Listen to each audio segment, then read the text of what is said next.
मैं 5 रेटिंग दूँगा, मैं 50% रेटिंग दूँगा। क्योंकि वो क्यों? क्योंकि मुझे कोई खास अंतर नहीं दिखा बजट में। पिछली बार का बजट और इस बार के बजट में उठा के देख लीजिए, कोई आंकड़ा नहीं है। थोड़ी बहुत आंकड़े की बढ़ोतरी की गई है।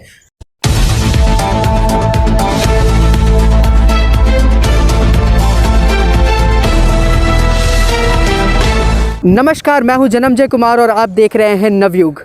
आज मैं मौजूद हूं संसद भवन के पास, जहां मैं यहां के आम जनता से पूछूंगा कुछ सवाल बजट को लेकर के। जी हां, तो बजट 2022 आ चुका है, तो जानते हैं कि हमारी जनता की क्या राय है बजट को लेकर के। तो सर, आपके हिसाब से जो इस बार जो बजट है जो पेश किया गया है, ये कितना सही है? सत्र अगर पिछले साल 2021 की बात करें बजट में और अगर 2022 दोनों को एक साथ कंपेयर करें तो ज़्यादा कोई ख़ास अंतर हमको देखने को नहीं मिला। पिछली बार बहुत कुछ चीज़ें थी जो जनता के दृष्टिकोण से युवाओं को देखते हुए बनाया गया था, किसानों के भी हित में बनाया गया था। लेकिन इस बार वैसा मुझे कुछ ख़ास देखने को इस बजट में नहीं मिला। मैं किसान की बात किया तो मैं बता दूं कि उस पर हर बार किसान के आय दोगुना करने की बजट में बात की जाती है, लेकिन अगर यथार्थ के धरातल पर देखा जाए तो किसानों का आय कभी दोगुना होता ही नहीं है। हम युवाओं को रोज़गार की बात करते हैं, पिछले वर्ष भी बजट में हमने बात किया था युवाओं को रोज़गार देंगे। आप बताइए कि इस बार युवाओं को रोज़गार नहीं मिला पिछले बजट में, और इस बार भी 60 लाख युवाओं को रोज़गार देने की बात की गई है। और मुझे नहीं लगता है कि ये 60 लाख रोज़गार देने की जो बात हुई हकीकत में मिल पाएगी। ऐसे मुझे ऐसा लगता, हो सकता है मिल भी सकता, लेकिन मुझे ऐसा नहीं लगता है कि मिल पाएगा। बजट में हम जितना कुछ देते हैं उतना हकीकत में ज़मीन पे जनता के बीच उतर नहीं पाता है, मेरा यही मानना है। मैम, आपका क्या कहना है बजट 2022 को लेकर? सर, अगर हम देखें तो जैसे अभी सर ने कहा कि जो जनता है उसको बेसिकली तो पहले तो पूरा जो बजट आता है उसके बारे में पता ही नहीं होता है। जो आम जनता होती है वो उनको क्लियर ही नहीं होता है कि हाँ बजट में क्या क्या उनके फ़ायदे के लिए किया गया है।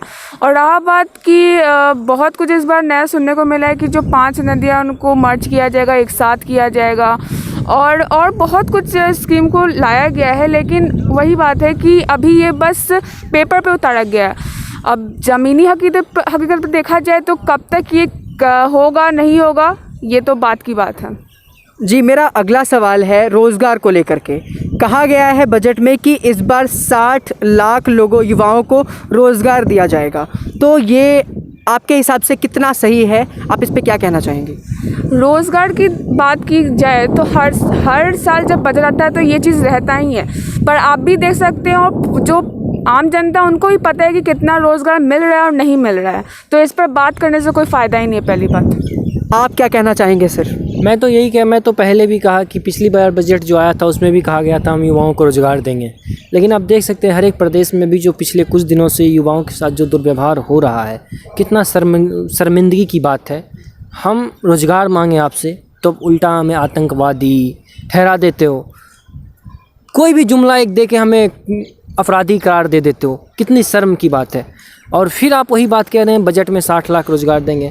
बजट में 60 लाख रोज़गार देना कागज़ पे लिख देने से कुछ नहीं होता है, जब तक वो हमारे जनता के बीच नहीं जाएगी, ज़मीनी हकीकत पे निचले तबके के पास नहीं पहुंचेगा। शहरी क्षेत्र में अगर हम 5% भी रोज़गार दे दें और हम कह दें कि हम इतना रोज़गार दिए, तो ग्रामीण क्षेत्र में कितना रोज़गार हुआ? हमारे लिए सब बराबर है ना, शहरी और ग्रामीण क्यों करते हैं?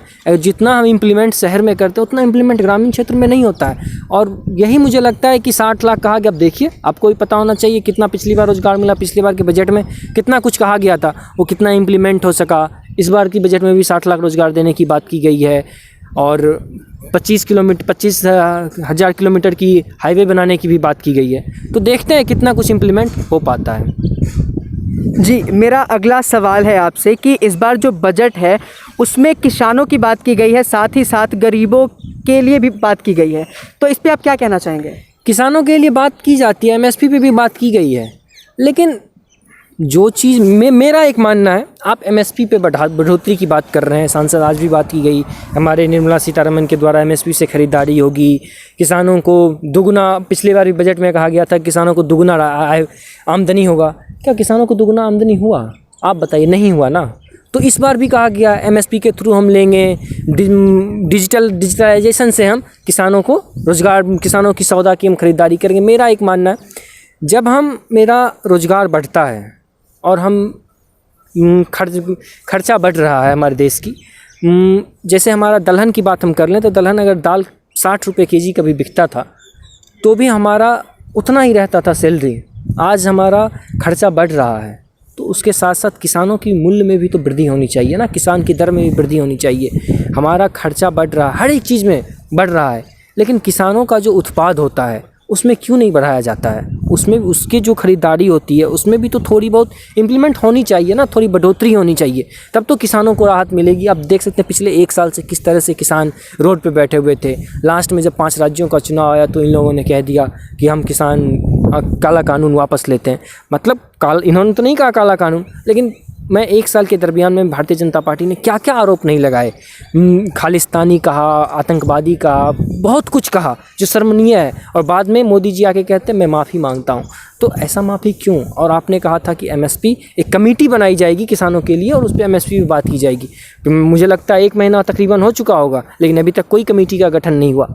तो ये तो एक जुमला है सरकार का। मुझे तो यही लगा कि किसान आंदोलन को ख़त्म करवाया गया, तो 5 राज्यों का चुनाव था, इसे मद्देनज़र देखते हुए इस 5 किसान आंदोलन हटाया गया। लेकिन पिछले 1 साल से आपकी ध्यान नहीं गई उस पर। तो आप चुनाव को ही लेके कोई भी काम करते हो, तो मेरे ख्याल से ही 5 राज्य में चुनाव है। अब देख सकते हैं चुनाव को ही देखते हुए इस तरीके से कुछ जो चीज़ें आई है वो बजट में, कुछ चीज़ें जो है वो चुनाव को ही देखते हुए लाया गया है। इसमें कोई ख़ास वजह नहीं थी उसकी। और 5 राज्यों की जो बात ये लोग कर रहे हैं बजट में, हम 5 नदियों को जोड़ने का काम करेंगे। ठीक बात है, 5 नदियों को जोड़िए, लेकिन वो पहले तो बहुत चीज़ें आप वादा किए थे, बहुत चीज़ पास हो चुकी है, लेकिन वो लागू तो नहीं हुआ ना। आप ये भी वादा कर दिए हैं, वो भी पास भी हो जाएगा, लेकिन वो लागू नहीं होगा, मुझे यही लगता है। जी मैम, मेरा अगला सवाल आपसे है कि पिछली बार की जो बजट और इस बार के बजट में कुछ अंतर देखने को मिला है आपको कि नहीं?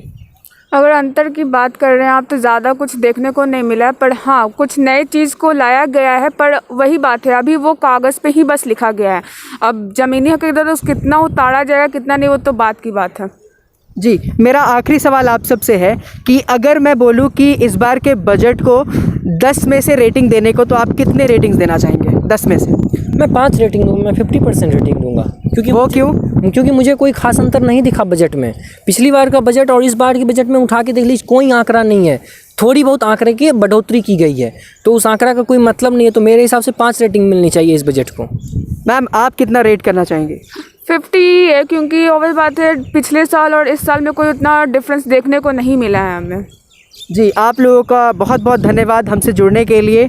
तो जैसा कि आपने देखा कि हमारे जो सहयोगी हैं उनका कहना है कि इस बार बजट में ज़्यादा बदलाव नहीं देखे गए, जैसा पिछले साल था वैसा ही। अब देखना यह होगा कि कितना सरकार इस बार करती है हमारे जनता के लिए। तो ऐसे ही खास खबरों के लिए जुड़े रहें नवयुग के साथ। धन्यवाद।